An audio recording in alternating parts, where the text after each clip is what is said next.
All right, all right, all right. Happy Tuesday, everybody. My name is 12 Gauge, and I will be your host. This is a members only podcast, and we will be talking about the Dark Triad. I have some other members on this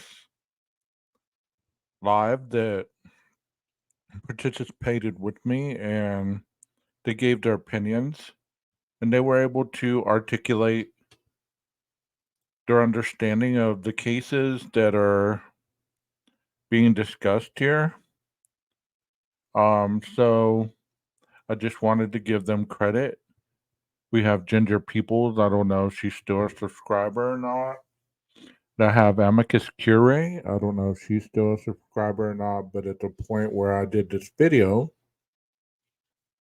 they both were subscribers and they both participated in this live. And I also have my friend Carla on this live as well, and they discuss a lot of interesting things. So I hope you guys enjoy this because it took a lot of work to get all this information on here and get these individuals' expertise to be placed appropriately to present this to you. So here we go.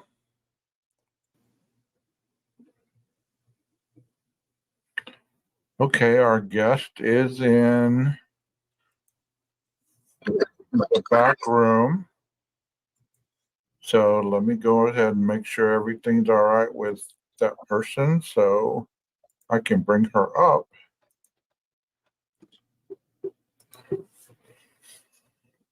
If you want to be on camera, that's fine. If you don't, that's fine. If you want to leave your name as it is, that's fine. If you want to change your name, that's fine. So give me a thumbs up if you're okay with everything. Okay. Well, everybody, we have Gingerpeoples here. She's going to co-host with me tonight. So why don't y'all give her a hands up, the little clapping hands in the chat if you know Ginger. And here we go. Hey guys. Hey Ginger, Hey, welcome. Hey, thank you. Hey 12 Gauge, how are you? I'm doing well. How about yourself? I'm doing really good. Thank you so much. Thanks for having me. I really appreciate it. This case is just crazy. Yes, it is. Yes, it is. I was talking about it last night. As a matter of fact, I had some guests on here last night, and we went about 2 hours. So um, I'm going to use my little avatar tonight because, like I said, I just got I just got up from a nap, so I'm probably not presentable for YouTube. I don't want to get banned off YouTube just trying to do a live on a camera. So hope you understand. Okay. Okay. Absolutely. So first things first, why don't you tell the chat a little bit about yourself as far as the true crime creator and how long you've had your channel and what you mostly talk about over there on your channel. Give them a little bit of insight on who you Okay. are. Okay. Well, Hold on, my hold name on. is Let me stop. Let me okay, I'm stop. sorry. That's you're fine. Just don't give out any private information. Okay. Okay. Okay. All right. You're good. Go ahead. Okay. Well, hey guys. My name is Ginger, and um I've been investigating mainly missing people, missing children for a really long time. I mean, I would say I started when I was in my teens, even, and I just did it amateurly. And this case is really interesting to me because I have children, I have teenagers of my own, and it's just something that, I've been always just very drawn to, the true crime thing. I kind of have a different perspective of things. I mean, everybody has such a, like a unique way of presenting themselves, on their channels and things of that nature. I'm more, I'm such an empathetic, deep, compassionate person, and I just, like, I have feelings, like, gut instincts, things of that nature. So when I look into a case, it's more like where, I sometimes I can see things, I can, have visions and things, if that makes any sense. It doesn't happen all the time. Sometimes I have really very articulate, like, dreams, even if that, if anybody can relate to me on this. Um, so I've just always been interested, in true crime. And like I said, I have two teenagers, and one is going off to college, and I'm just like so like freaked out about it because there's so many different parallel constructions within this case. It just is, it's crazy to me. And to know, that there's so much corruption going on, there's so much evil in the world and so many different. Yes, yes, indeed. Well, Ginger did have an interesting perspective, and hi, Leslie.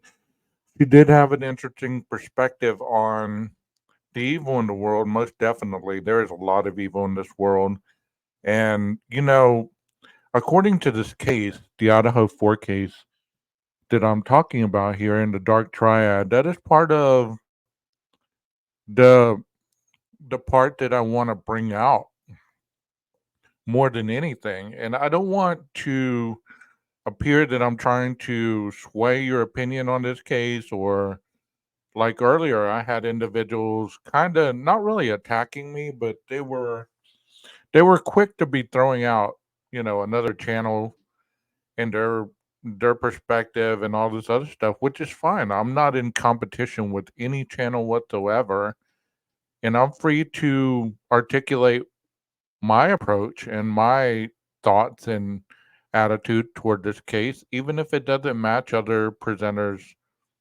end result. You know what I mean? People work hard on this case daily, and whatever their opinion is at the end of what they find, I mean, that's their opinion, that's their findings. Doesn't mean that everybody who comes across other people's channels or whatever have to agree with that, because there's a lot of experts that I talk to on a daily basis through emails, through Zoom, through all kinds of things, and I ask a lot of questions of these people. So whenever I articulate my thoughts and understandings, it might not be directly my own, but I've researched it enough that I try to give you the best understanding that I've been able to find. And so whenever people say, "Well, this person solved this part of it," or "Did you catch this person?" Well, to be honest, I've like I said to one person, I've talked to an expert deeply about certain parts of the case, and they gave me an understanding in a simplified way. Could I go and simplify that way and present it? Possibly so, but as far as the DNA in this case, it has nothing to do with anything that I want to venture down, because I know that there's trace DNA that was found under the button snap. Whether it turns out to be his, whether they messed with it, whether they added to it, whether, it was whatever theory people have out there, that's their theory. I don't want to venture down that because that's not my specialty. That's not an area that I can even present that in a way that it would make sense.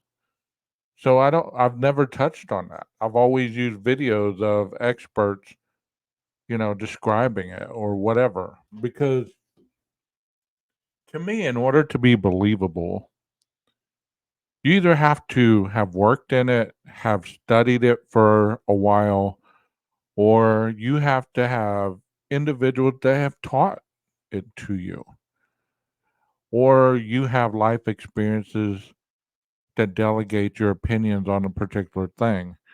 And those are my thoughts on how I present things. So that might not match anybody else's, and that's totally fine. But do understand, and I don't anticipate this on this video, but and that's one of the reasons that I chose to go members only is because I wanted the members that would be able to be given something different, even though this has been presented already on the live. I wanted the members to be given something different so that they could see it in their own view without other people coming in and discussing different narratives on this. You know what I mean? So Thank you, Billy, yeah, Okay. Leslie, for being here. missing people is more my, like my avenue. That's more my thing. I kind of vibe more to that. But Well, yeah, that's awesome. So have you been following the Sebastian Rogers case at all? I have not actually. I do. So I was interested. I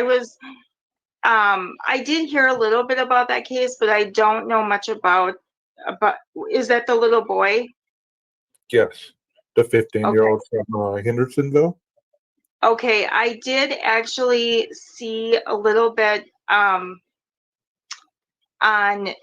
I watched a little bit about how you had talked about him. But no, I don't know the case specifically. There's a local girl that went missing. So I've been, trying to investigate her case. Okay. All right. So that Before you sign off tonight, if you'd give the mods your channel name, we can drop your link in the chat and have people go over and check your page out to yes, what absolutely. they see and sub up. That would be amazing. I mean, I only have like 7 subscribers, and God bless all of them.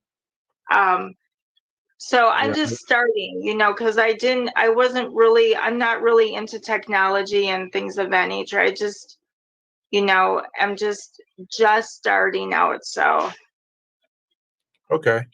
Amicus, I see you up here.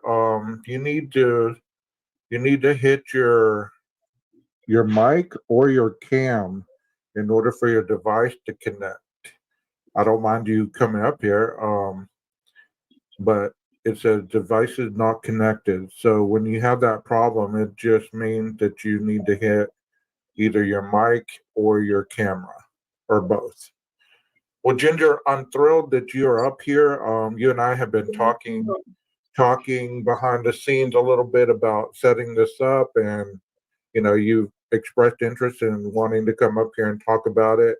And it's okay to have different beliefs on the case. I mean, that's what makes it interesting because mhm. um, I know that a lot of my chat members have different opinions, and that's what makes the whole case so interesting. We get different perspectives, and it is what it is. So be just be yourself. Just feel free to talk as you would be talking on a live or some or yeah, like you'd be recording your own video at home or something. We're all friendly here. We're not gonna attack you. We're not gonna do any of that. Like I said, if anybody starts, being rude or anything in the chat, the mods have been directed to let that person out of the chat room. Okay. So it looks like Absolutely. Amicus wants to come up. Do you know who Amicus is? Amicus says, I do know a lot of creators, and a lot of people should like recognize my name because I do have a lot of different opinions about the case. So, but Mm-hmm. that particular name does not ring a bell for me. I mean, I'm open to anything, and I truly appreciate being here, and I'm thankful to everybody. 12 Gauge, I thank you immensely. Yes, please, the more the merrier is how I look at it. Yeah, absolutely. Okay. Hey, Rondi, either you or some other mod that's in the chat, if you could look up Gingerpeoples page, I think it's just under that name. So you'll see her page if you can put it in the chat. Okay. So let's go ahead and get started. For the people that are in here, please hit the like button, and if you're new to the channel, please give us a chance and hit the subscribe button if you like what you see and what you hear. The last couple nights I have had panel guests, and I usually have panel guests. So let's see where we go with this. Okay, I'm going to start off with the dark triad. This is the explanation of what the dark triad is. So whenever this individual is talking about it, you'll understand what it is, chat, because I didn't explain it the other day when I did part one, and I figured that out today. So please be a little kind that I did not do that for you. Here we go.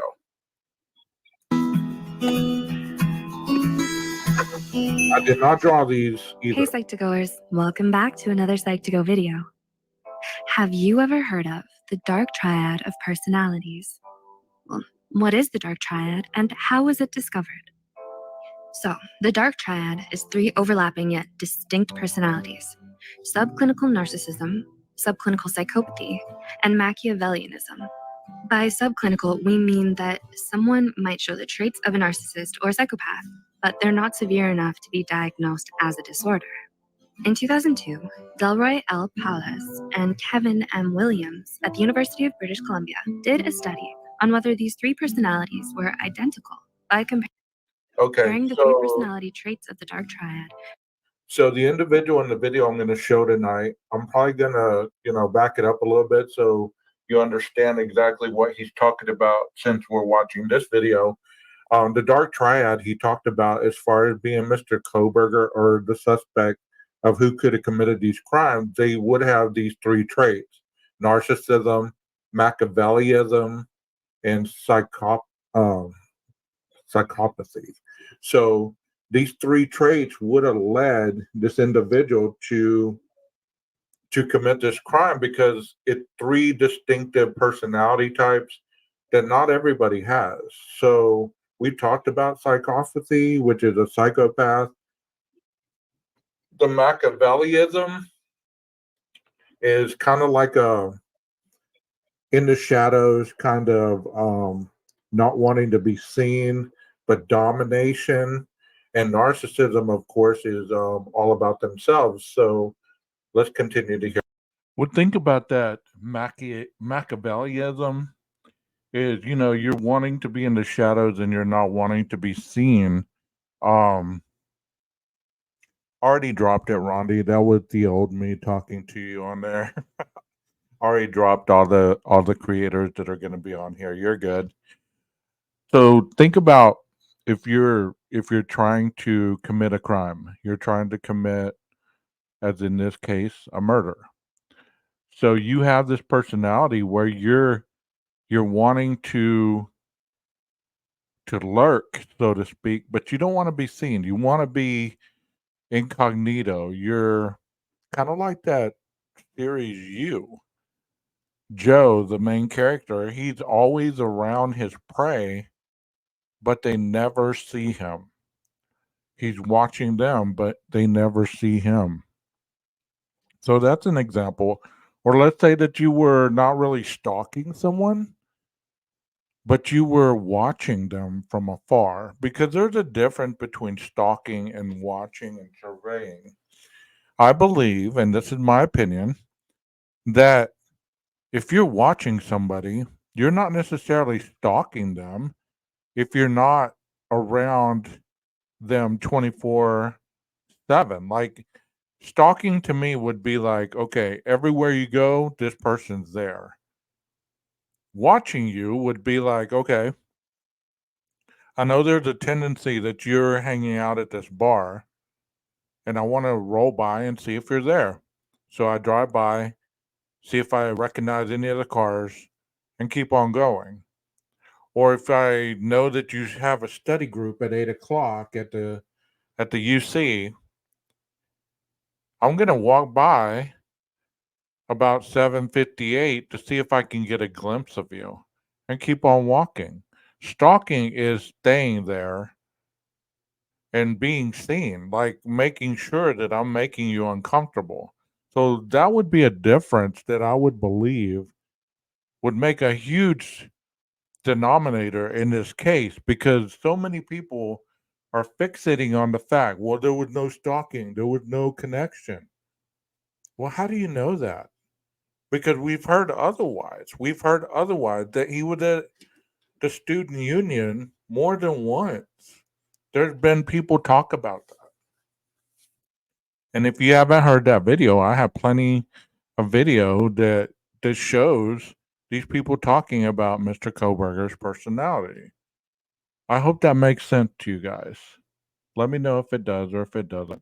Hear what they got to say about these. With 3 other psychological aspects.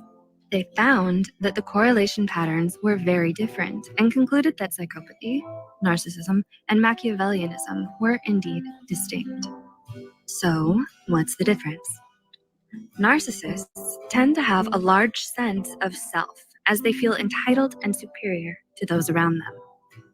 Machiavellianism, on the other hand, tends to be more manipulative and selfish, and psychopaths are more insensitive as they lack empathy for others and act without thinking. They are all associated with varying degrees of deception, questionable morals, and self-interest, but what they do have in common is disagreeableness. It's also thought that there is a relatively high genetic component to all 3 personality traits. Interestingly, psychopathy and Machiavellianism are more closely related to each other than narcissism, possibly because narcissism is the only one that can grow from a feeling of insecurity. What about sociopaths? It's easy to confuse psychopaths and sociopaths, so you might be wondering, why aren't sociopaths included in this list? Both are listed as antisocial personality disorders in severe forms, and both share a lack of moral judgment and lack of empathy. There are, however, a few things that distinguish the two. Psychopaths are likely to be pathological liars, and they rarely feel guilt since they do whatever they have to benefit themselves. They're known to be fearless and often good at mimicking behaviors to hide their psychopathic traits. Sociopaths, on the other hand, tend to have a conscience, even if it's weak. Although they are self-centered, they do care for others more than psychopaths. They're also less skilled at hiding their behavior and act in ways that make self-indulgence and lack of empathy more obvious. Although it's unclear as to why sociopaths are not included in the list, it could be due to how environmental factors are more influential to the cause of sociopathy than genetics. How does someone with one or more of these traits act? According to a 10-year review study, members of the dark triad have similar behaviors in a variety of social settings. In the workplace, for example, they're likely to fit the trope of an entitled boss or leader who is able to charm their way to the top, but not make genuine connections with the people around them. In education, cheating and plagiarism are predictable. This is more associated with psychopathy and Machiavellianism. Other than their displays of social entitlement, their behaviors differ more when it comes to interacting with others. Psychopaths tend to give negative first impressions as they want to appear to be intimidating. They also have an uncanny ability to mimic the behavior of those around them. So think about that a little bit, because what she just said, they have a tendency to mimic the people around them. So addicts do the same thing. They are chameleons and how they mimic behaviors. So psychopaths want to be liked, right? So they're gonna want to portray an image about themselves that they want people to say, well, I'm gonna let down my guard around this person. So how did that affect this case? To blend in. People with Machiavellianism, along with psychopaths, tend to come off quite cynical and morally suspicious. Narcissists, interestingly, have a skewed sense of self and tend to view themselves as far better leaders and far more empathetic than they actually come off as. Where do we go from here? As you've seen, recent research has made it possible to distinguish between the dark triad of personality. But what does it mean moving forward? Researchers have started to look into the function of the dark triad in the business world, how these personality traits relate to the ability to maximize profits. Psychiatrists have also looked at how the dark triad are more vulnerable to addiction disorders. There are even studies that look into the relationship between the dark triad and affective disorders such as depression. We hope we were able to help you understand and distinguish the different personalities of the dark triad. If you're interested in learning more on each of these personalities in other videos, let us know in the comments below. If you found this video helpful, be sure to like, subscribe, and share this video with those who might benefit from it. The references and studies used in this video are added in the description below. Thanks for watching, and we'll see you in the next video. I would suggest that before the trial, you got to get very versed on these 3 things, because I'm pretty sure they're going to be brought out. Personality disorders as well. Addiction, things like that, because all that's going to be brought out, because that is his character. He was a drug addict. Did he have tendencies to have those moments of superiority where he would stare you down until you succumb to his thought pattern or his rendition of what he was trying to get across to you? Did he overpower you with his word? Did he try to manipulate you with his word? Did he try to get you to unfocus from his behaviors by presenting a person that was more superior than anyone you've ever met? Therefore, you didn't notice the other stuff that he wasn't proficient at.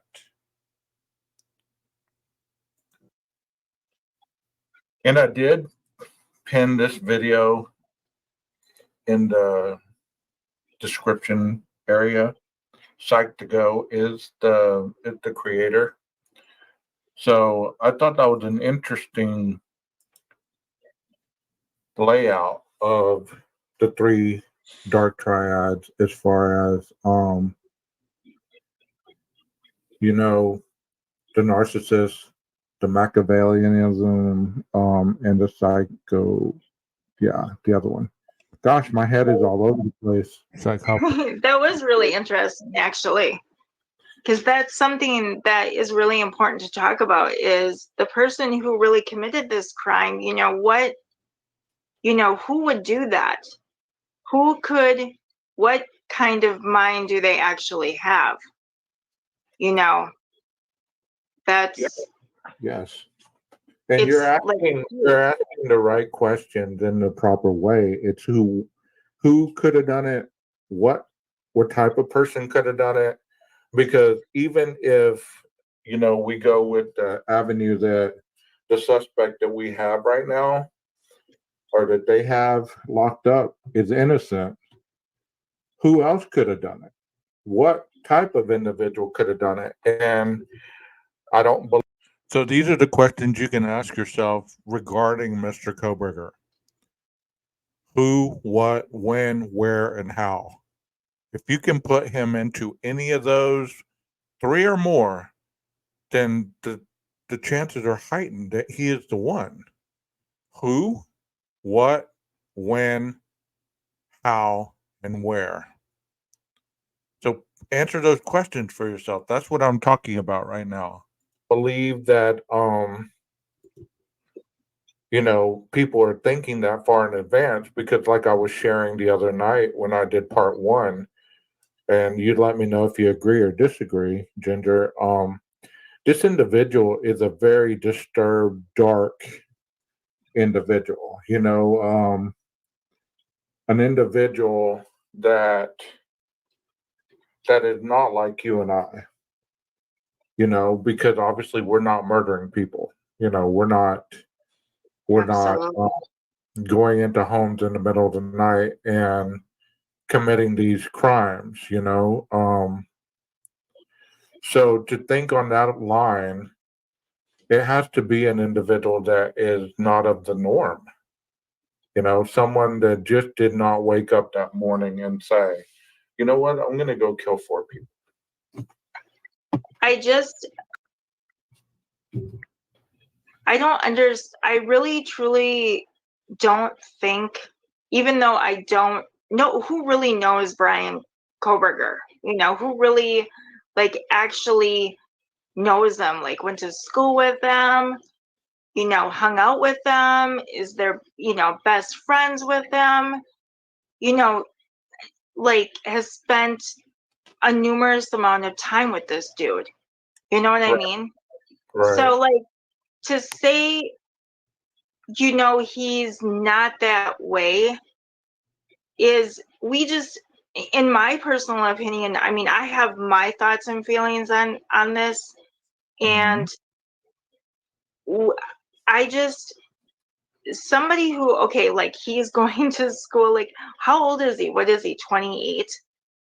Well, he was 28 when he committed the crime, so he was older than these individuals in the home. So he's actually still, I mean, he would have been getting his doctorate, correct? Correct. And he would have been, when he graduated, how old would he have been? 30 something? 30 something, yes. Is that normal to be that old? Not necessarily, because usually you get your bachelor's if you go in at 18, 4 years, so 3.5 if you're accelerated. So let's say 24, or not 24, 22 or 21, and then you go 2 more years to get your master's, and then I think your doctorate is 2 years as well, so that's 4. So about 27, 26, you'd get your doctorate. Okay, why is he so old and still in school? I don't know the answer to that, but he could have got a late start. And I guess that was a rhetorical question, right? Yeah. No, I was just thinking about that the other day, actually, because I was thinking, shouldn't he have been actually graduated by now? I mean, I could be completely off, I'm just saying physically, he should have, I thought maybe he should have been, graduated. But, the psychology of it, of who he is as a person, I don't even know what kind of voice he has. Right. I would, the whole court, proceedings and things like this drives me crazy because, and this is something I've pointed out before, is why in the world are these court proceedings so grainy? When you look at them, everybody looks like they're aliens, he doesn't even look like who he is, who they say he is. Are these actually, is it actually him in court? Did anybody actually physically see him, his face? Yeah. Ginger, I know you're not here, but who else would it be? Who else could be in that courtroom next to Ann Taylor? Sometimes you have to have a little faith that what you see is what it really is. I don't know. These are just questions that run through my brain. I'm just that's fine. That's fine, and they're good questions. To answer the chat, we're not saying that he's old or that he was old for being in the level of education he was at, because we understand that there's a lot of individuals that can go back to school at any age. That's not what we're addressing. We're kind of talking about whether he was on track right out of high school, he went to college, this, that, and the other. Would he have been 28 had he went that route, or was there some interruptions in there that caused him to start a little later or anything like that? Because I mean, we haven't been prevalent to any of that information. So I guess that's the question that that Ginger was referring to. Mm-hmm. You know, he is a mystery. He is a mystery. Mm-hmm. He is. Really, because, yeah, he really is. I mean, he hasn't spoken. He hasn't said anything. They say that when I was on Tommy's, on his chat, they said that Andrew came forward because I asked the question, well, was he ever investigated? Right. And they said, yes, he was investigated, but they never recorded his investigation, which to me was like, well, who do you know is investigated for a crime and isn't actually tape recorded or video recorded? That's crazy to me. Oh, you're talking about interrogated once they arrested him? Yep, Okay. interrogation. Yes, Yeah. interrogation. That's what I heard also, that he was interrogated without any kind of documentation, but that could just be hearsay, but everything that we hear is not always 100% truthful. It's easier to make the pieces fit if you stick to the factual information that you're given. Mm-hmm. Even though we want to believe certain people on what they state. I was in a chat room earlier, and thank you, Jeff. And I was in a chat room earlier, and I know from my own eyes, and I presented this on my channel. I presented the Pennsylvania affidavit, and they had receipts on there that showed the stuff that they retrieved out of Brian's car. Well, the creator said, well, let me Google that. So she Googled it. She went down 2 links, didn't search any further, and said, nope, that's not true. It's not on Google. So she presented that to the chat. And I was like, oh my God, you didn't even do a thorough search to really give them the opportunity to see what was in that vehicle. They retrieved a shovel, goggles, brown boots. No, this is a live Aquarius. This is a live. A hotel key, loose change, mask. So all that was retrieved out of his vehicle. But she didn't go digging that deep. She just wanted to show the audience that she Googled it, and Google didn't come back with anything, and she stood behind her claim that there was nothing there. There was nothing in the car. Which, wow. If you're going to make a claim like that, I believe that it's not. This is just a members only live. The members are the only ones that are getting a shot to get this. I looked at this and it says 3 hours and 24 minutes. I don't think if I'll go 3 hours unless you guys are enjoying it and want to see all of it. I mean, that's a lot of information in this video. As creators, it's not our duty to try to direct the narrative to the chat. Like I'm right down the middle. Sometimes I speculate, and one of these days I'm going to do a speculation video where I'm just speculating on everything that I've heard about this case and seen about this case, and see where it goes. You know what I mean? So, but I believe, and I don't have, and everybody doesn't have to believe like I believe, but if we're going to present information just to show the chat that we're behind their thoughts, that's like, I don't know. To me, I would never do that to the chat. I give them the opportunity to make up their own mind whether he's guilty or whether he's not. I just try to present the facts, Mm-hmm. So there's not enough evidence. Okay, I made this video on Rumble. This was during my suspension. So that's why it was so long, because I had a lot to say, and I hadn't been on for like a week, I think, and I had a lot to say.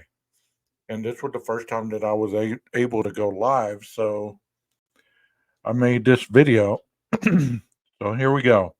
This is going to be talking about the case with two experts, and the one on the right, if you're looking at the screen, he's going to be talking about the dark triad.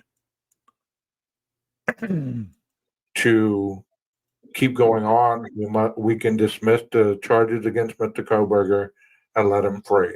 The other way would have been bail. You know, if the judge would have given him bail and he could have afforded it, then he could have been let free. Or if that changes and they somehow implement bail and he's able to afford it and be let free. No, I totally get you. That's it, because you're totally right on that. Okay.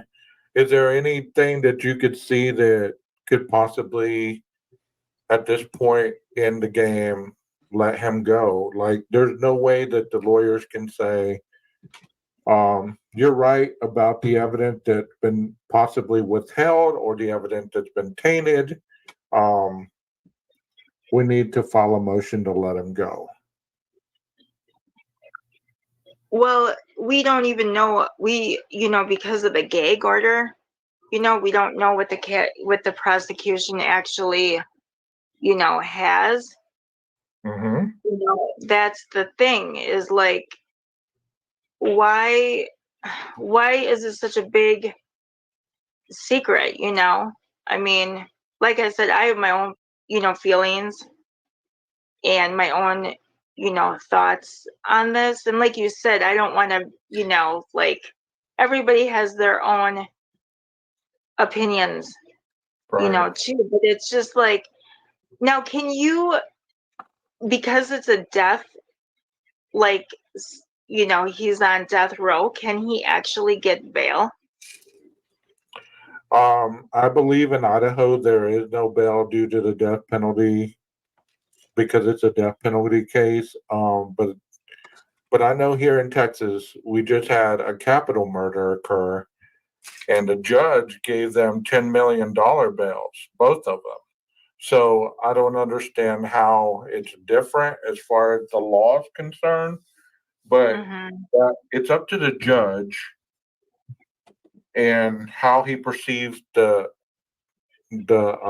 person who's accused as being a threat to society. That's what bail is meant to give you freedom to get your life stuff in order before the trial, just in case you are found guilty, or to continue to investigate your case to possibly put it into discovery before the trial starts.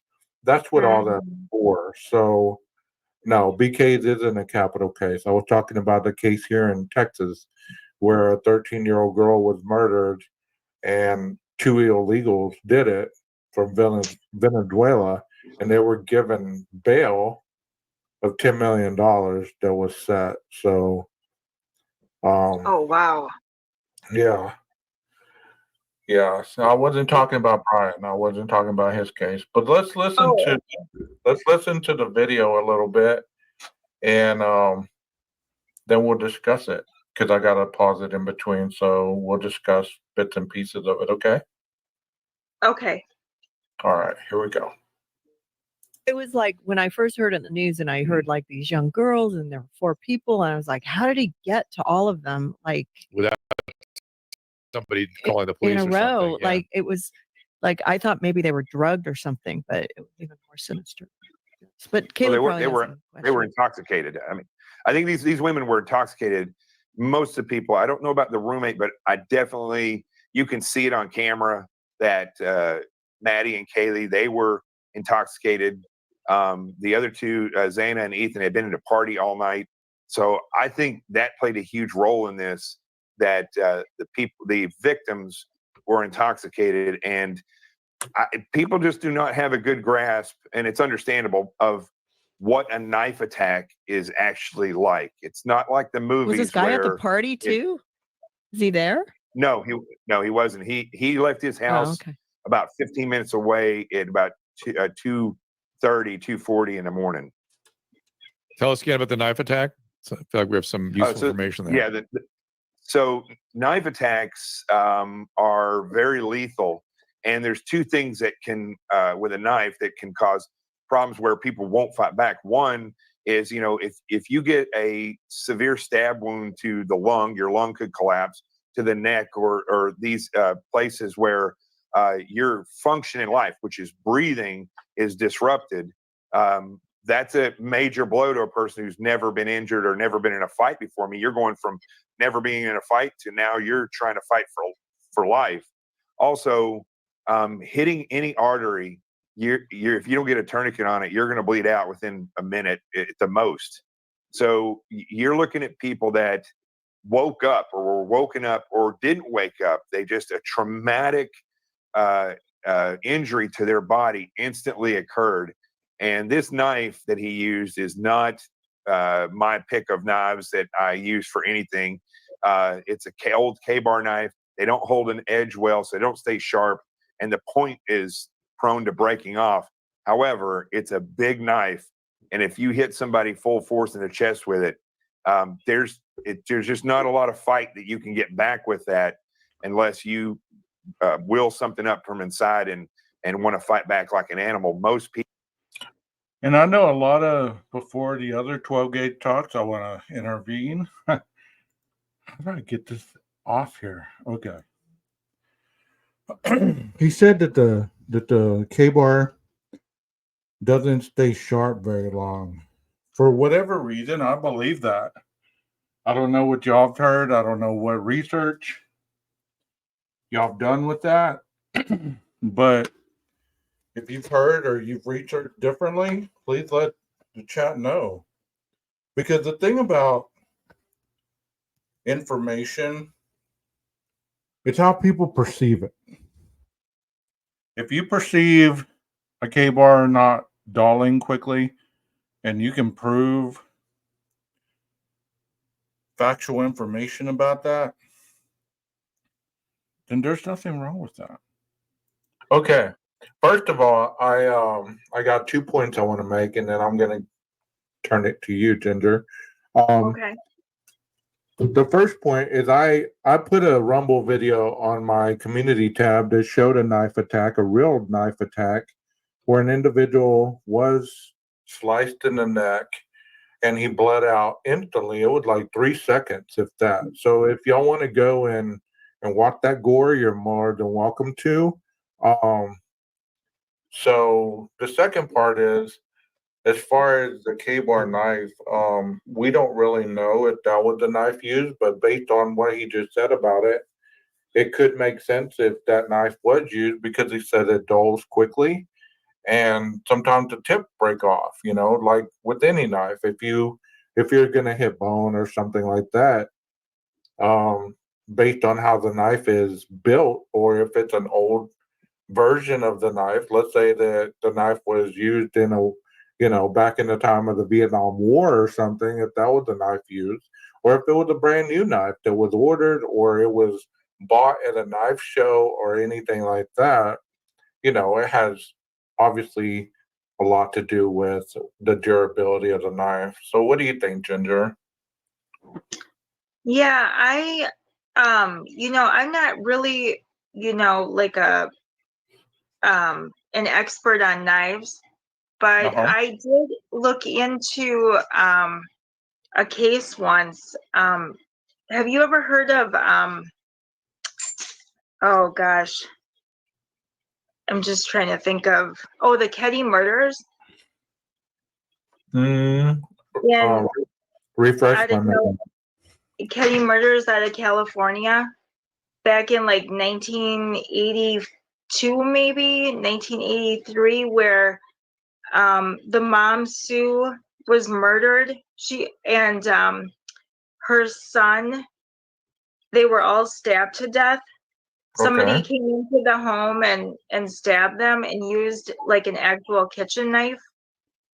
Okay. The kitchen knife actually like bent the Ketty murders is a huge like crime. It's very, very popular. I mean, I'm surprised that you haven't heard of that. You said you're in Texas? Yes. Okay, yeah, this particular crime happened many years ago. But in regards to the knife, situation, I don't know. I don't really know. I don't really think a K-bar knife was used in this case. Okay. And one of the reasons I say that is just, again, it's more like feelings. It's more speculation. It's more like, do you remember when the news came out and they were talking about the dog Buddy that was skinned alive and the bunny? Mm-hmm. I thought about that and I thought, well, I wonder what kind of knife they used, or, I don't know. What are your thoughts? Well, as far as the knife, I believe that, or it's my opinion, I need to learn to start saying that. It's my opinion that Mm, it could have been a K bar, or it could have been a derivative of a knife that was actually like a K bar, or even possibly a machete. I mean, I know a yeah, machete's huge, but they have different variations. I mean, they're different sizes. It's not necessarily the long blade that many people buy. I mean, I have a machete in my truck, and for hunting purposes. Okay, so y'all don't freak out. Call me a serial killer or anything like that. Um, but there's different types of knives, and there's also a knife that I was watching um from this guy, and it's made by K-Bar, and it has like a curved claw to it, and it's only probably about not even 6 inches. I would say like 4 inches long, but it has a claw to it, and you hold it in your hand, and you're able to just kind of dig into the person. And I know this is very, very graphic, but we're all adults here, and that type of knife, and I'll find a picture for the next Idaho video that I do, or a video. There is a whole video on K-Bar in my library that gives the history, that shows the knives and everything else. And there's actually videos in my library that people have demonstrated the strength of the K-Bar. They show the K-Bar knife being put through various tests. So if you want to go into my library and watch some of those, you're more than welcome. But the thing that addresses this situation is the severity of the knife blow, because the coroner said they were not. A lot of them were not stabbed; they were deep gouges that were kind of ripped out, and mm-hmm. that is very vicious. That is very, very, very vicious attack on anybody, whether it be an animal, whether it be a human, whether. And as far as the dog Buddy and the other thing, they're the rabbit, right? I think. Um, Yeah, that's I what I think heard. That's I what I think thought. Yeah, the owner stated that Buddy was kind of filleted. yeah, I don't know why they use that wording, and I don't even want to imagine why they use that wording. But it would have been, if they would have said, they skinned him, but they said his fur was taken all over his body, but his head and his little paws. So that's just a very viciousness. That's just a vicious attack in itself, also. And if you remember, during these absolutely. times when these things were coming out, we also heard of coyotes being killed and dropped at the doorsteps of the frat houses. The individual had to clean it up. He was, there was a report taken, obviously, or maybe there wasn't, because Moscow obviously doesn't take a lot of reports. But the police were called, and that's no dig at them. Just looking at their, at their police blotter, you can see that no report taken, no report taken. I hope they've gotten better at that. You know what I mean? Yeah, I know. I thought that was like, wow. I saw that too with the fraternity kids, and the coyotes. I thought, oh my gosh, that is so incredibly scary. Like, Yeah. why would you want to even send, like, your child, to school? You send your child away to school, and things like this happen. It's just, it is mind-boggling to me. I just can't even imagine. Everybody's mind goes one way, especially as parents. You try not to be terrified, because then, but this case, in regards to, like, like the topic that we're on with the knife and with the gouging, I, am thinking that, like you said, the machete, and when you have a K-bar, don't you have to have a license for that? Isn't there a law in the state of Idaho, especially, that you have to have, isn't there a license that you have to carry a knife like that? Isn't that a military knife? I don't particularly know. I know that. Oh, good point. I was gonna say, here in Texas, you're allowed to have a 4-inch knife on your person. So anything bigger than that, then it is against the law. But I don't know in Idaho if there has to be something that differentiate between regular knives and something that is used for something like that. Because I know here in Texas, there's a lot of ranchers, there's a lot of oil field guys, there's a lot of hunters, there's a lot of fishermen, and you're allowed to have a 4-inch knife on your person, so it's no big deal to see somebody with a knife on them. It's no Right. big deal. And even In guns at this point. in 4 inches, like, are you talking about like a pocket knife, right? Yes. Okay, Yeah. but what about like an actual hunting knife? Is that legal? I believe as long as you have it where you can't reach it, kind of like the gun, I believe that if you're using it for hunting purposes, it needs to be strapped in an area where you just can't reach it, like right next to you. If it's under the seat, or if it's in the glove box or something where you have to actually stop to reach it, I think you're okay. But as far as Okay. carrying it on your person, I don't think anywhere it's okay to do that. But I could be wrong, because Right. I'm not above being wrong, and that's one thing that. Yeah, I was quite. I wasn't well versed on that, but then I remember you guys commenting on that it's not illegal to have a knife on you.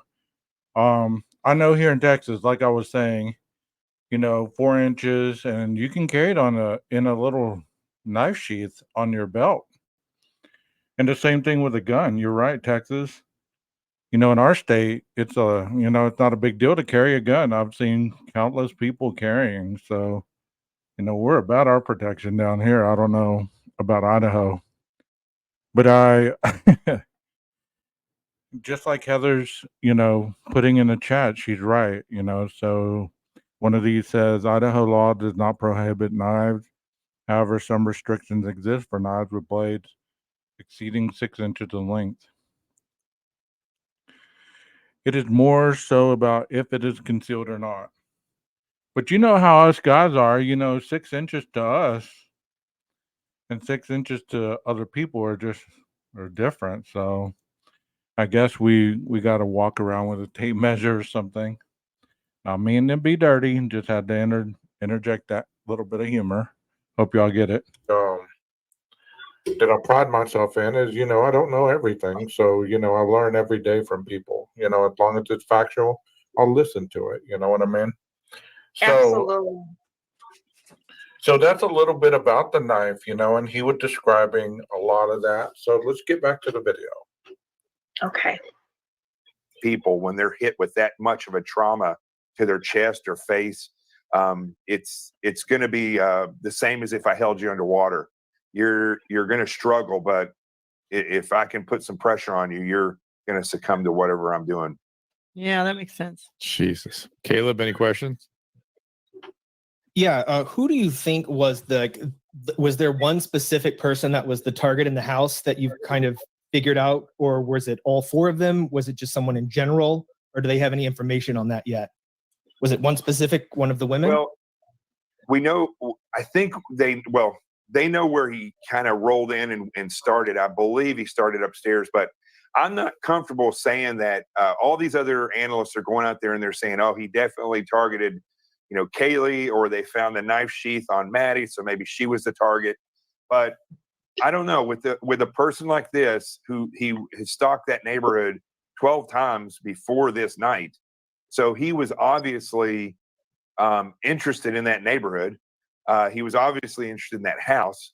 So I think that is something that will be determined down the road. And there's a lot of things they can do to determine that, like what's the severity of the attacks, because it's going to get less and less. It's a very exhausting thing to kill this many people with a knife.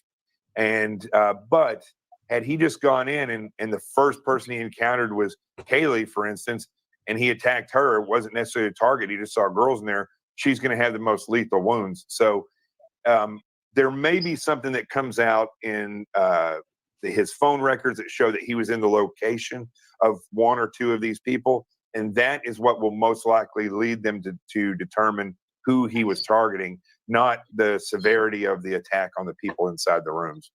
Right.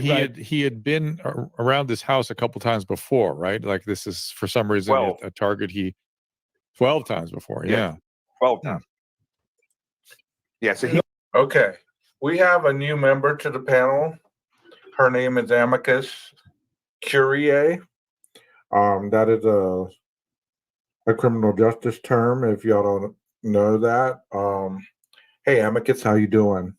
I'm good. How are you doing?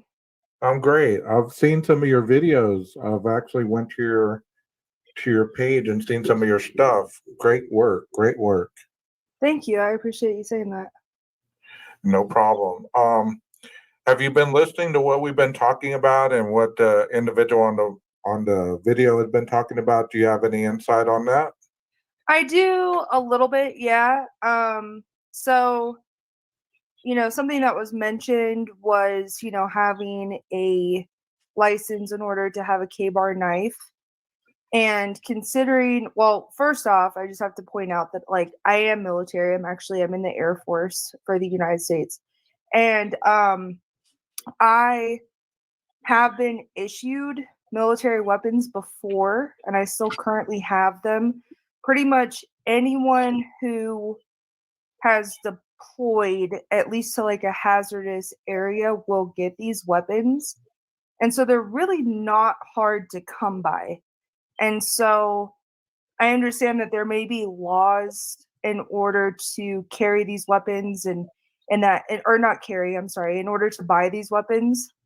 But like I said, they're really not hard to come by. I feel like most people have some sort of military member in their family, and it wouldn't really be hard to come by something that was issued.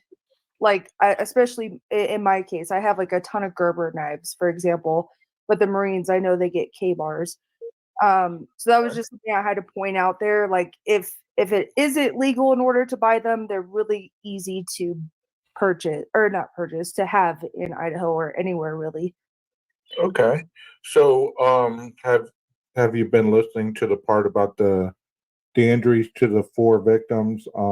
What's your take on it being a K-bar or another type of knife? I feel like when you look at the PCA, it does say that, it came from a sharp force injury or whatever it said. I'd have to pull it up to see the exact details. So they don't actually specify what what weapon they think was used. So that's kind of telling, in my opinion.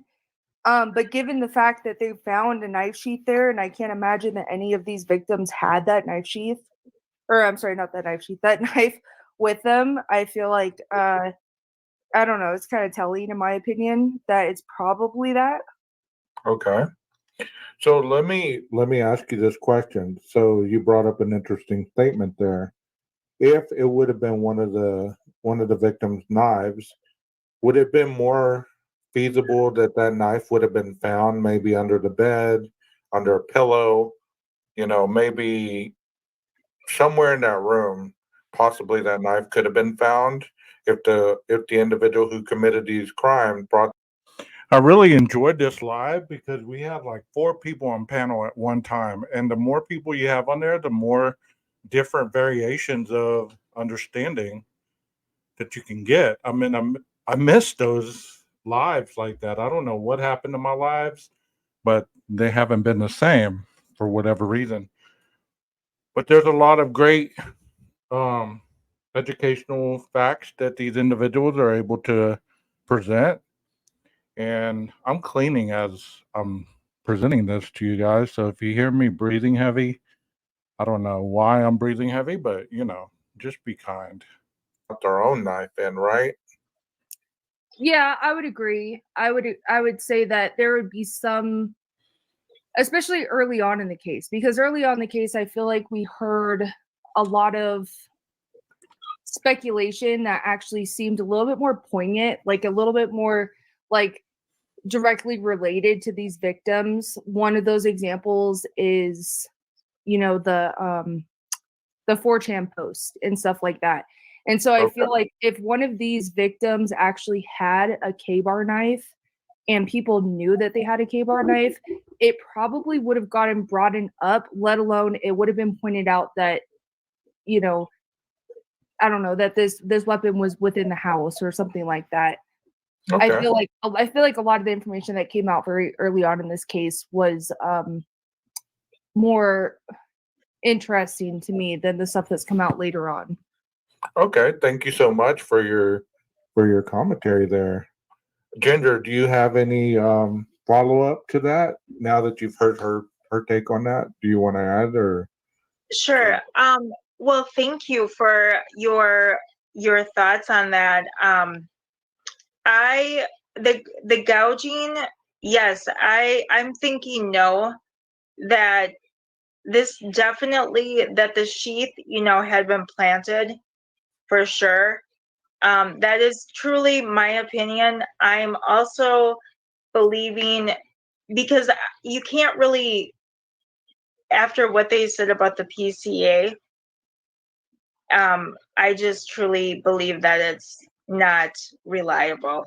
And that is strictly my opinion. I also am thinking that the gouges are more,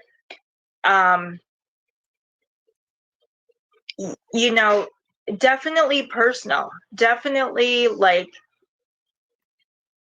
I just think if it was somebody that, like the 4chan, like the frat boys, Mm-hmm.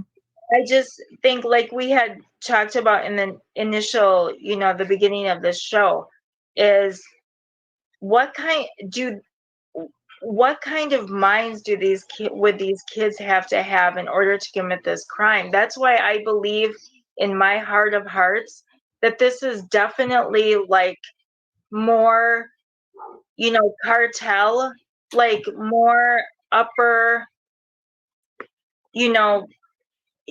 because like you'd almost have to be completely psychopathic to commit something like this. I mean, gouges to me is more like, maybe possibly, I don't want to say this for sure because this is just strictly my opinion. Please don't hate me for saying this, but I'm almost like looking at organ selling, something like that. Like, this is like where my mind is going with this, because gouges is huge. It's like it's not just regular stabbing. It's not like, did you hear how many times, Kaylee? Of course, that is speculation. Okay, as far as the organ selling, I wouldn't really venture down that line of thinking because as far as we know, there was no organ taken. Everybody was intact. There was some severe knife wounds. As the dad stated, at one point the wound didn't match, but that has nothing really, in my opinion, to do with the attack. I mean, it could have been the guy was getting tired. He started very fiercely at the beginning. Toward the end, he was getting tired. Whoever did this, and ended up not as proficient as he was in the beginning, he or she. So that is my take on that. But Ginger, had an interesting theory, and that's awesome. We are entitled to our theories. Because that isn't anything, we don't know the autopsies of these kids. Right. We haven't heard exactly. That is the live 12 right now. This one right here talking, this is me live. We don't know what their bodies, what they look like. We didn't even see any photos. So gouges to me just seems so overkill. Right. Like overkill, over the top, like ridiculous. Well, But that, then that there's makes- kind of, oh, I'm sorry, go ahead. Go ahead. Go ahead. I feel like you also have to look at the weapon that was potentially used, right? So a K-bar knife, that weapon is made to kill people. I mean, that's True. a specific reason. So even if the killer wasn't intending to, gouge these kids, it could have just been from strength alone that's what happened. That's true. But I do agree that it was personal, because when we look at Ethan's wounds that he had, I mean, slashing someone's neck is it's pretty personal, especially when you compare it to the other wounds and stuff like that. Absolutely. I forgot the next point I was going to get at, but hopefully it'll come back to me. Well, that's fine. It happens once you get up here. Your mind just goes crazy. Well, I appreciate y'all's thoughts. Let's continue on. I wanted to show this picture of the knife sheath, and you can tell how they're swabbing it for DNA. I've always been confused if the trace DNA came from the top of the knife sheath like that, or if it came from the bottom, the button part. I know that I've read where it came from. So do y'all remember what part it came from? From the bottom of the button, the snap. Okay, the snap. That's what I thought, but I wasn't certain, so Yeah. that's why I asked. So what's y'all's thoughts on that? I mean, How do you think that one piece of trace evidence, and I'm going to call it evidence because that's what it is, landed on that button? Any thoughts? I feel like it's kind of convenient. It's like Okay. if you were going to touch any part of this sheath, right? Like if you were to be the killer that used it, it's kind of, this is something I've kind of always thought is like, why find it like directly on the button? It's not like you don't touch every other part of it. So I've always kind of thought it was convenient and kind of humorous to me to read in there that, oh, this little piece of DNA that they only have a 10 what is it called? A 10-part DNA analysis on it. It just so happens to be on the part that would be like the most incriminating in a sense. So yeah, I just think it's kind of funny. Okay. For sure. No, that's a great point. I agree with her too, because I'm like, the entire knife sheath, that's where like the DNA is. I mean, like, I don't know. That's crazy to me too. Okay. Well, we have another guest up here. We have Kay or Carla number one, as you guys knew her as last night. Carla, we have Amicus and we have Ginger up here. Amicus is. Did you say you were current military or past? I'm current. Okay. Well, Kay was in the military as well, and so if you guys want to say hi while I pull up this video and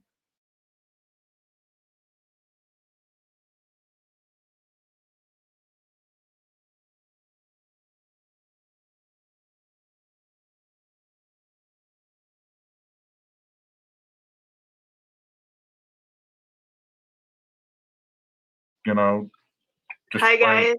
pleasantries. Hi, It's Kay. good to have you guys. Awesome to meet you. Well, nice to meet you guys. You too. Prior Well- service, what branch were you?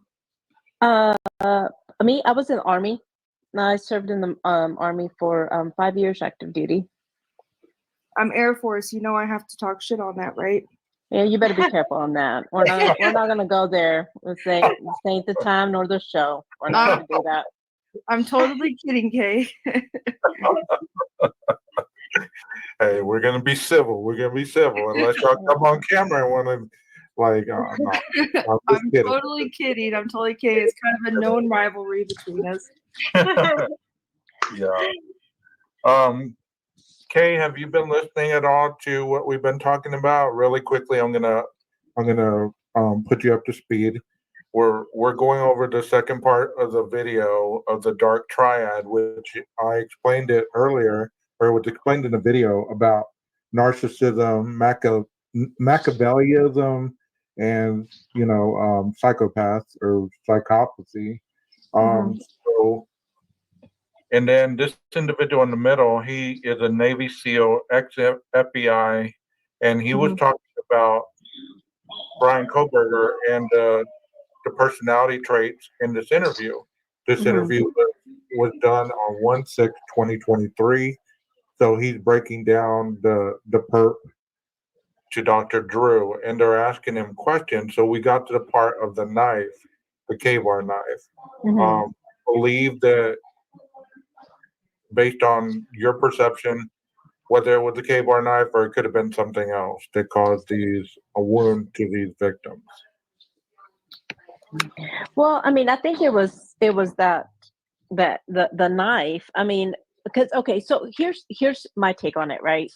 The whole knife thing. I did. How can I explain this in a very fast way?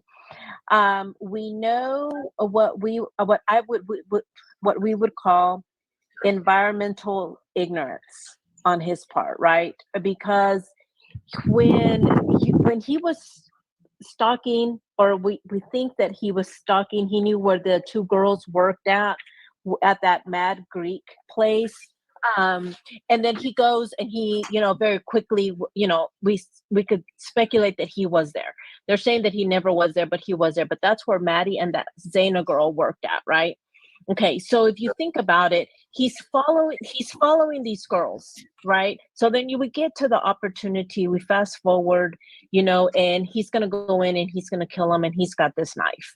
Okay. Now, what happened when I say environmental ignorance, what I mean by that is that he didn't count on the fact that there was a lot of things were going to shift about that night, which was one, they had just had a game, people were up late that night, so the environment itself was different. Plus, he didn't count on the fact of all of the cameras and everything. So whenever he's walking in and he's encountering an environment in which he thought he already knew, but he didn't know, because there was people there that, the way the positioning of everything, he got messy, and I think that's what led to the knife, led to the droppings, led to the, what was it that they found that had to do with that knife? The Moscow knife? I can't remember, but I mean, that's just my take on it. I think he just Okay. got sloppy. I think he got sloppy there because he didn't encounter that. Well, we did hear it was a sloppy, bloody scene. Kate's doing well. She's back to work and she's doing well. We did hear at the beginning that it was a bloody, sloppy kind of scene. So, I mean, that's to be stated that you know that's partially correct. You know, let's continue on with this.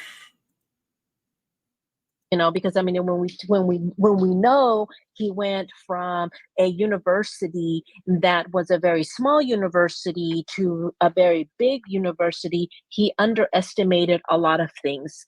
One, he underestimated, the number of cameras that were going to be around. Two, he's driving back and forth, three times that cameras had seen him on the night of, and I think he was just kind of startled by it all and was a little bit sloppy. Okay. Well, let's continue. Go ahead. So the only part that I have an issue with, because I just don't want to spread misinformation, is that there was no, unless you know something that I don't know, there was no information that says that he went to the Greek cafe, that he was stalking them per se. Yeah, you're right about that. Yeah, you're right about that, because they did interview. So they did interview the owner of the Mad Greek, right? And the guy that the owner or whatever said no, he has never been here. He has never been here. Okay, but now let's stop and think about it. Total speculation here, okay? This part is fixing to be total speculation, but let's stop and think about it. It's reported that he's vegan, right? So could there have been a possibility that he could have gone there? Does the owner know for certain back and forth? Now, if you think about it, if you're the owner of a restaurant, you may have seen this guy in your restaurant maybe once or twice, right? No, okay, we've debunked that. He didn't go there. He went to Oregon to a vegan restaurant that was more vegan friendly than the Mad Greek. So we have shown that on a video. That's been debunked. I'm just joking, y'all. How many of y'all are still here? Let me keep going. We've gone an hour and 30 minutes. I know these things go long, but I never, especially on these members only, I don't know who's still here, who's not. So if you're still here, just put a number 1 next to your name. Let's go. Commendable that you won't jump to these conclusions, because one of the worst parts about this whole case was the fact that a lot of these internet sleuths and the true crime people, a lot of people jumped the gun on this, and they were all making assumptions, and they were accusing people who turned out to have nothing to do with it. And on top of that, a lot of people were accusing the local police department of being inept and mishandling this. And then when the documents came out just like a few days ago, everyone had to kind of pull back on that all of a sudden whenever they realized, oh, the cops have been working on this the whole time. It's just the fact that they've been doing a good job by not leaking all of these documents out to the press. They've actually been doing 10 times as good of a job as people were imagining. So I'm commendable for you not making guesses on that like the others were doing. I'll tell you something. These internet sleuths, which we call them internet sleuths, they're no different than QAnon people who jump on some type of a weird group think theory. And if you go and look at the stuff that they write, they'll argue with me. I go on Twitter and I take part in the dialogue quite a bit on social media. But people will say, I don't think it's that way. And I say, well, you've never been trained to kill. So it happened in this way, this type of attack with a knife. And I was saying this before and how he was doing it. And they just don't even care. It'd be like them telling, Dr. Drew that it's a patient saying, well, I don't think you know what you're talking about. You're just because you have a Happens all the time. Trust me, it happens all the time, and all day long on Twitter. Yep. All day long on Twitter and in real life, it happens. Hey, that's how patients treat their doctors. But what do you mean by how he used the knife? Tell me about that. Well, like I was saying that on Twitter, I came out and said a couple things, and I said that in order to be efficient at killing, you have with a knife, you have to kill with a knife, and in order to understand I don't remember exactly what it was, but that was basically the gist of it, right? So people just instantly started jumping on the bandwagon, saying that you don't have to train to kill with a knife. There's been instances where wives or somebody has killed somebody with a knife. And so trying to help them understand that systematically killing multiple people, along with the stalking that he did, the surveillance that he did, and getting in there, all this stuff takes training to be able to get there and effectively do this. And also psychologically and dealing with the adrenaline dump. This type of stuff takes training. And they just don't want to hear that. They think that a lot of people think that he just did this, that he was following Kaylee and the other people were in the house, or that he knew one of the roommates and that let him in there. And this is great points, because I've taken classes where they teach you how to survey people, how you watch them, not stalk them. You watch them and you systematically position yourself where they can't see you, but you can see them, and you survey them. That's a different form than stalking. I don't believe that he was stalking them. I believe that he was systematically surveying and watching, maybe driving the paths to muscle memory himself, that if he had to do that quickly, he wouldn't panic, because he would know, like he just stated, about the adrenaline dump. When your adrenaline is flowing so hardcore, there's no thinking going on, because all the blood is going to your major organs and the muscles. So therefore, you have to systematically remember how to do things without thinking. So I believe that if those 12 times or those 11 times that they've been spoken on, you have to be able to do it without thinking about it. You said the stalking statute includes surveilling. Yeah, I mean, but I don't believe that actually that they knew that if he was the one, that they knew he was stalking them. I don't believe that. I believe that, and we agree to disagree, right? I don't agree that, you know, that he was showing himself because of the Machiavellianism that we just spoke on earlier, which is part of the triad, that he was being watching from afar. Because stalking, you have to understand that the person has to know that you're stalking them. Kind of like, okay, there was a case that I did where this lady broke up with her boyfriend, and he would show up to her gym and put his gym mat right next to her, work out while she was there. Everywhere that she went, he was there, and he ended up killing her. She reported it. She knew that it was him stalking her. I don't believe that that's the kind of stalking that we're talking about here. I'm talking about surveying, watching from afar, not necessarily even being seen by anybody.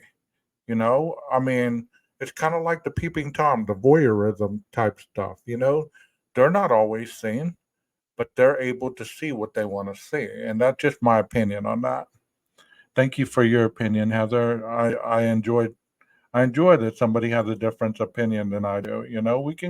We can have these conversations. and there's no evidence. Okay, let me stop it right there, because I'm glad I have you two up here.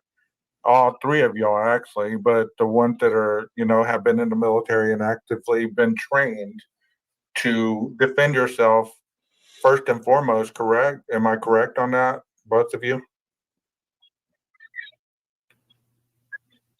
Oh, you I'm are sorry, what muted. was what you said? You are Have I muted. defended myself? Oh, sorry. I had muted myself because I didn't want there to be background noise while You're fine. everyone was trying to. And Ginger, if you have any kind of self-defense or any kind of training to defend yourself, No. I mean, no, absolutely not. Actually, so these other two, you two, Amicus and Kay, y'all been trained to defend yourself, even if it means mortally wounding somebody, correct? Yes. Yes. So this individual on the video said, you wouldn't know what that's like unless you haven't been trained how to do that. Is that a correct statement, or do you think he's embellishing that?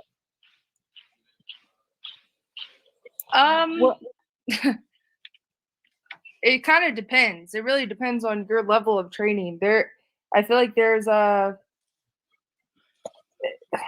don't know. There's kind of like you can only be as trained as you can be trained, in a sense, when it comes to fighting someone hands on hand. But yeah, I guess so. Okay, so if I mean, let's take Brian's name and let's take him out of the equation for the rest of the night. Okay, let's just think that there's not a person of interest yet, and we're going along the lines of understanding this individual.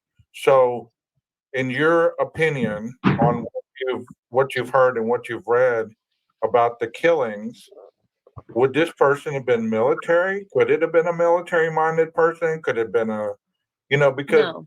the training is different.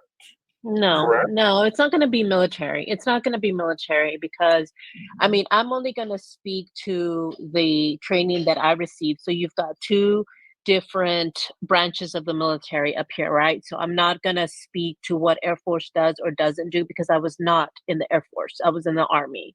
So during the training for Army, okay, and this is Army, I'm not talking about any other branch because I was not a part of any other branch but the Army. So in the Army, while we have a level of training which is called basic training, and that's basically where we're learning how to be soldiers, and we're learning how to some of it is going to be how to defend ourselves to a certain degree, of course, right? We're not training. They're not training us, the Army at least, with knives. Okay, they're not training us with knives per se.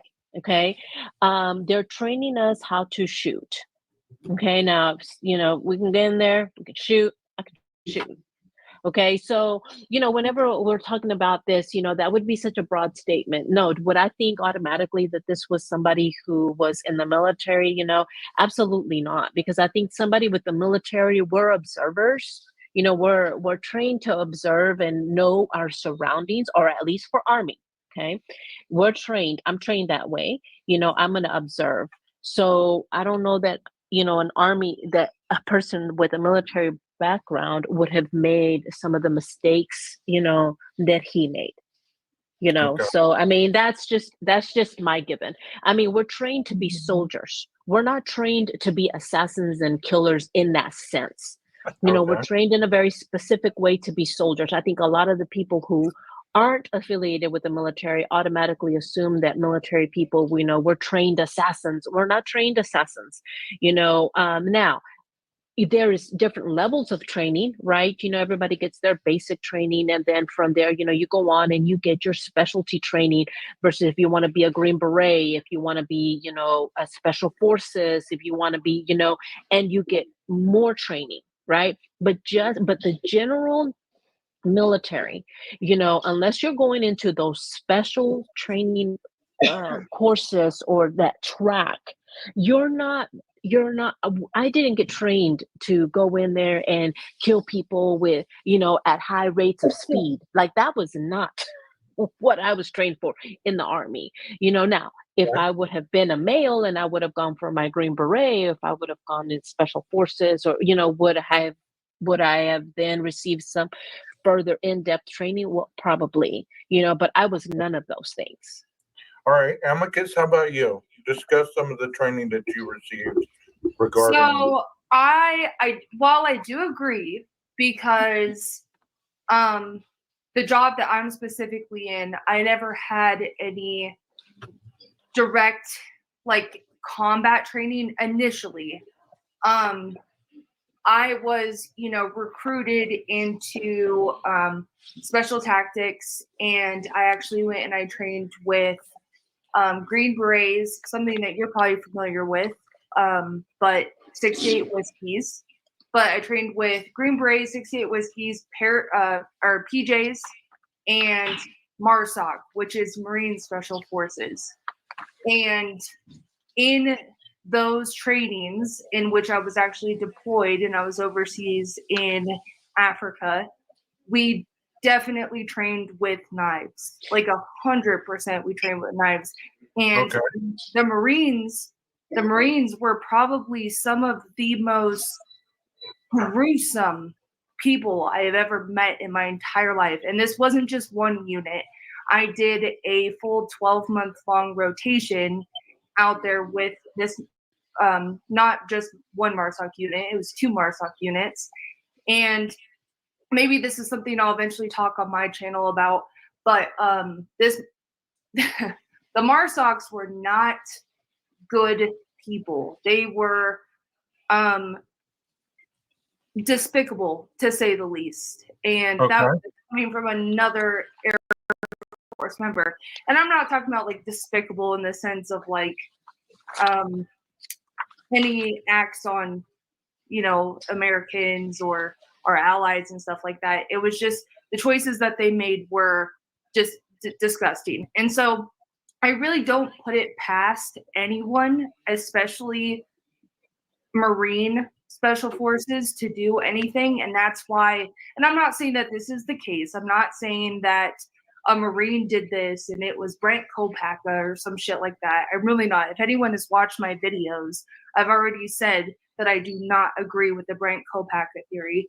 But I don't really put it past anything. Ginger, she had talked about earlier where she had said, I'm sorry if this seems crazy, my theory that I have. There's nothing crazy. We're all yes, nothing is crazy, nothing. And therefore, if I'm going to believe that she could have a cartel theory, I could easily 100% believe that this was a Marine, if not some other armed forces. Really. Yeah. Okay. And now Marty, okay, so let's put it into perspectives for everyone. Okay. When I served, that was over 20 years ago. Okay. She's currently on active duty.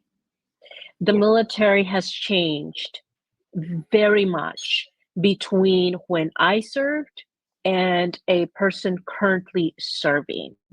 So, I mean, just to put it out there, okay? So I'm not saying, I mean, if you had what would have been a little bit more fair into this discussion would have been if we would have been able to find someone on the Army side that's currently active duty, because then they would be a little bit more compatible to what she is saying. So, I mean, I want to say that for the chat, for the people that are not, fully aware, because there's going to be some things that she's going to have a very strong viewpoint because she's went through it and is going through it, where I'm going to be like, nah, didn't happen when I was serving. But both points of view are relevant. It's just, you've got to look at it in its totality. 2 totally different branches of the military, 2 totally different times of being served, 2 totally different trainings. So basic training, how I encountered it, isn't going to be the same basic training that somebody is going to enter into today.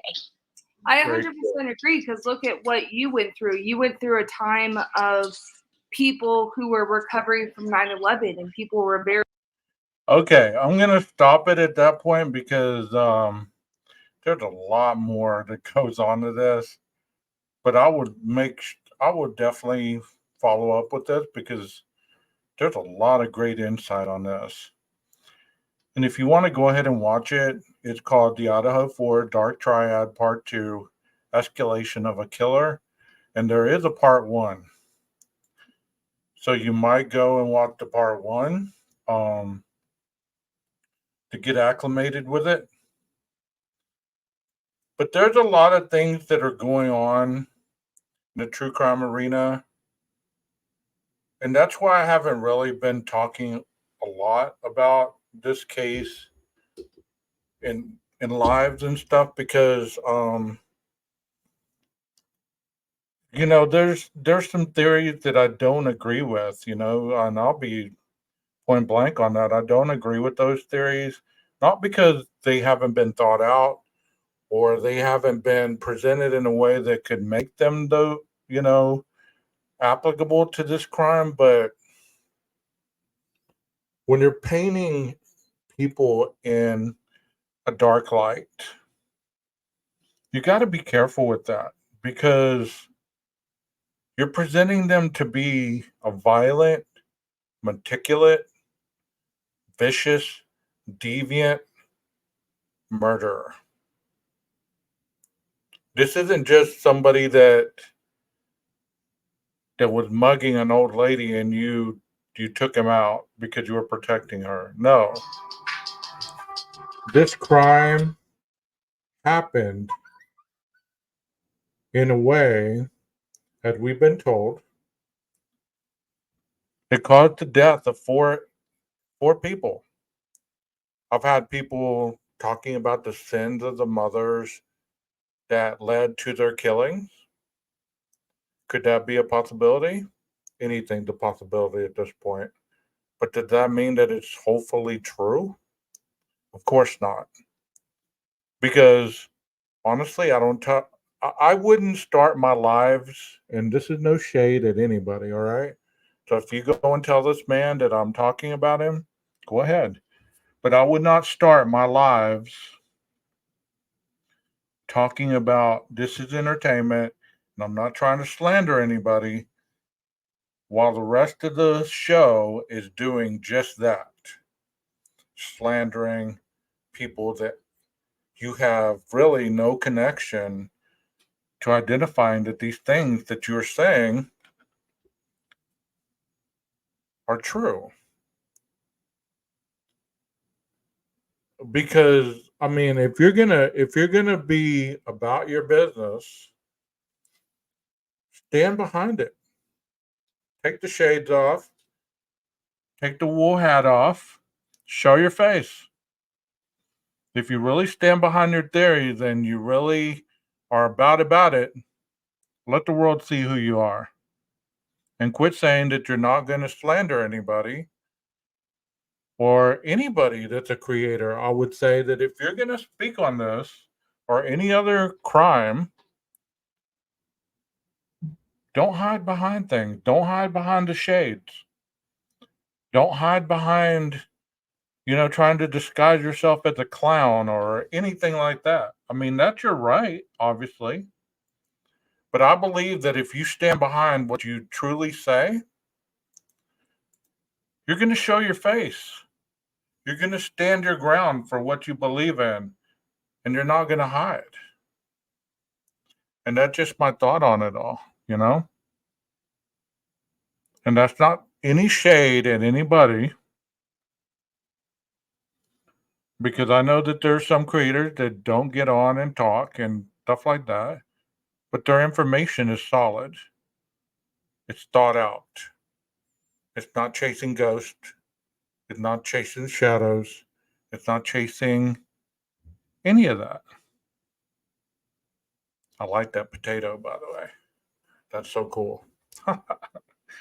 But to his own. I've gotten to the point where I'm going to start living by my motto instead of trying to be politically correct. There for a while, I was very bad about it for myself, and I was staying true to me.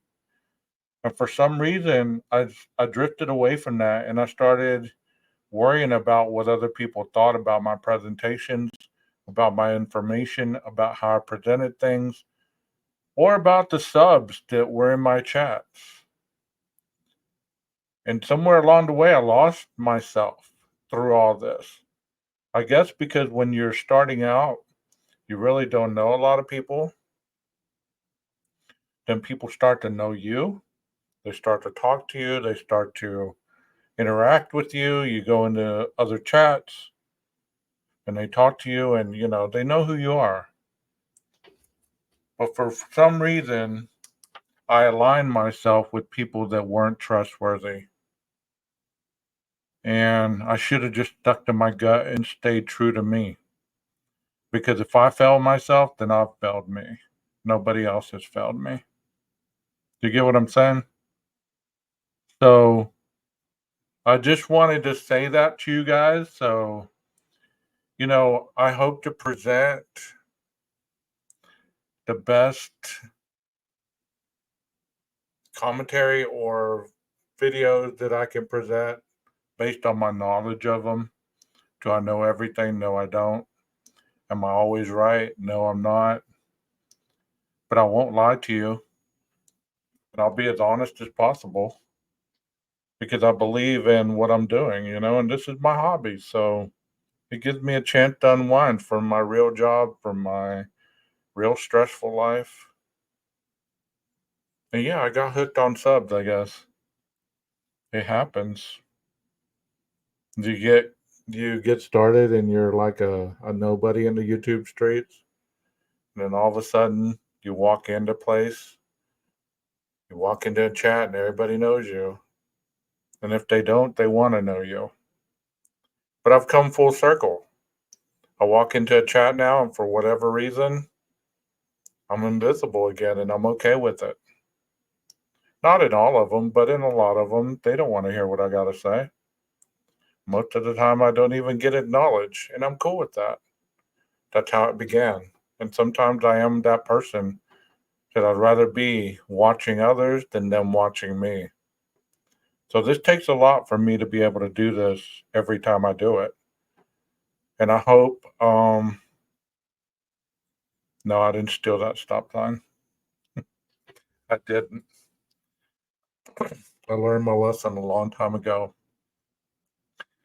I was 17 and my friends, the group of friends that I ran with, we went all over town and we stole every sign off every pole. One of my friends, they got to him and he snitched and we got in trouble and we had two options. One, to quote unquote be tried federally, or two, to go around and put all the signs back up. We went and put all the signs back up. So sometimes you live and learn. You make mistakes. I'm not above making my own mistakes. No, this was at this house when I moved in. It was in the garage. So I guess the kids who used to live here, they stole it. They hid it in their grandma's garage, I guess, because this is an older home. Not really old, but it's older. And I was looking in the garage one day and I found it and I was like, man, this is pretty cool. I've always wanted a stop sign without having to steal one. So I brought it, put it in my spare room, and here we are. I'm done cleaning, by the way, if y'all wanted to know that. No longer breathing hard, you know. But anyways, I hope that you enjoyed the presentation. I enjoy doing the members only because it really shows the people that come in here, they want to be in here. The same as my lives or the upload, they want to be there. But I'm not doing this in competition with anybody, and if my stuff conflicts with any other creator or it's identical, or you hear my thoughts in somebody else's live, I mean, it's not a competition to me because I'm not winning anything. And I'm all about annihilating my competition. So if it was a competition, there'd be nobody on these streets that could compete because I'd do my damnedest to put them off the map. Because Stone Cold said so. No. I just had to do that. But seriously, if it was a competition, there'd be nobody on these streets that could handle me. I'd be relentless. I'd be the hardest working person on YouTube. You would not get enough of me and you would not know me. whether you were in true crime or whether you're in trauma or whether you were in any other type of gender graphic, you would know who 12 gauge was because I'd make it known. That's just the type of person I am. If I'm going to do something, I'm going to win it. But this is not a competition for me. If it was, there'd be nobody that could handle it. And that's all I got to say about that. But before I go, I hope you guys have a wonderful Tuesday. And I hope that you guys enjoyed the live. I might or might not do part 2 tomorrow, but definitely in the near future. And I'm going to ask you one time, can you dig it? Can you dig it? If you can't, you need to give it a bigger shovel. Maestro, cue that music.